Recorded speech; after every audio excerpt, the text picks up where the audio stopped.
আসসালামু আলাইকুম প্রিয় দিনী ভাই ও বোনেরা, শুরু করছি আমার পরম আল্লাহ তাআলার নামে। বিসমিল্লাহির রহমানির রহিম। আমরা আপনাদের মাঝে বাস্তব জীবনের গল্পগুলো শেয়ার করে থাকি। যদি আপনার জীবনের গল্পগুলো আমাদের সাথে শেয়ার করতে চান, তাহলে পিন কমেন্টে দেওয়া ও ডিসক্রিপশন বক্সে দেওয়া হোয়াটসঅ্যাপ নম্বরে যোগাযোগ করুন। আপনার গল্পটি আমাদের চ্যানেলে প্রচার করা হবে। আজকের গল্পটি আমাদের একজন ভিউয়ার্সের। তিনি আমাদের তার গল্পটি হোয়াটসঅ্যাপের মাধ্যমে শেয়ার করেছেন। গল্পের শুরুতেই তিনি আমাদেরকে সালাম দিয়েছেন, আসসালামু আলাইকুম। ওয়ালাইকুম আসসালাম ও রহমতুল্লাহ। তারপরে সে তার নামটা উল্লেখ করেছেন, কিন্তু সেটি আপনাদের সাথে আমি শেয়ার করছি না। তিনি লিখেছেন, অনেকদিন যাবৎ ডিপ্রেশনে ভোগার কারণে বিভিন্ন দোয়া কবুলের আমল, দোয়া কবুলের গল্প নামের পেজে অ্যাড হয়েছিলাম। এইসব গল্প শুনলে নিজের মধ্যে আত্মবিশ্বাস পাই। আজ আমার ছোট্ট একটা গল্প বলবো আপনাকে। আমার বাড়ি গ্রামে। এখান থেকে শহরে যেতে 1 ঘন্টা 30 মিনিট সময় লাগে। সেদিন ঈদের মার্কেট করতে শহরে গিয়েছিলাম। সেখানে আমার অনেক সময় লেগে যায়। আসরের নামাজের আগে একটা মলে ঢুকি। আমি খুব ক্লান্ত ছিলাম। মল থেকে বের হয়ে দেখি প্রবল ঝড় ও বৃষ্টি, আর একেবারে রাতের মতো অন্ধকার হয়ে গেছে। বলে রাখা ভালো, সেদিন সকাল থেকে দুপুর পর্যন্ত প্রচণ্ড রোদ ছিল। দুপুরের পরে একটু একটু বৃষ্টিও হয়েছিল, কিন্তু কিছু যাবৎ পর আবহাওয়া ঠিক হয়ে গিয়েছিল।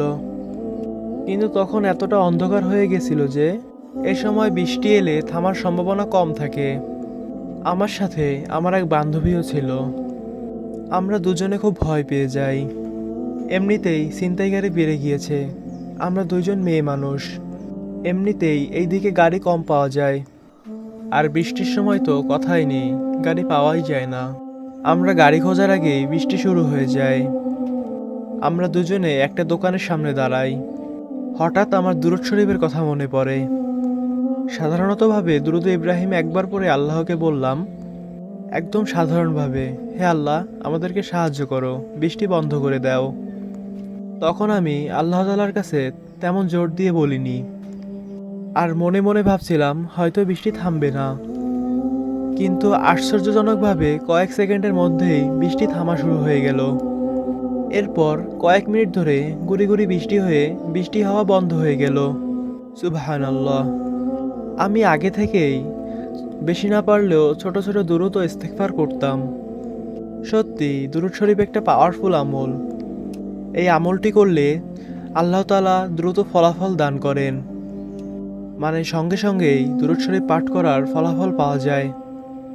হযরত মুহাম্মদ সাল্লাল্লাহু আলাইহি সাল্লাম হাদিসে বলেছেন, কোনো ব্যক্তি যদি তার দোয়ার মধ্যে কোনো কিছু উল্লেখ না করে শুধু দুরূদ শরীফ পাঠ করে, মুখ দিয়ে না চাইতেই আল্লাহ তাআলা তার প্রয়োজনগুলোকে পূরণ করে দিন। সুবহানাল্লাহ। সত্যি দুরূদ শরীফ আমল করার এত ফজিলত। প্রিয় দিনী ও ভাই ও বোনেরা, আজ থেকেই আপনারা শুরু করে দিন দুরূদ শরীফ আমল করা। প্রতিনিয়ত দুরূদ শরীফ পাঠ করুন, আমল করুন, আল্লাহ তাআলার কাছে মোনাজাতে দুরূদ শরীফ পাঠ করুন।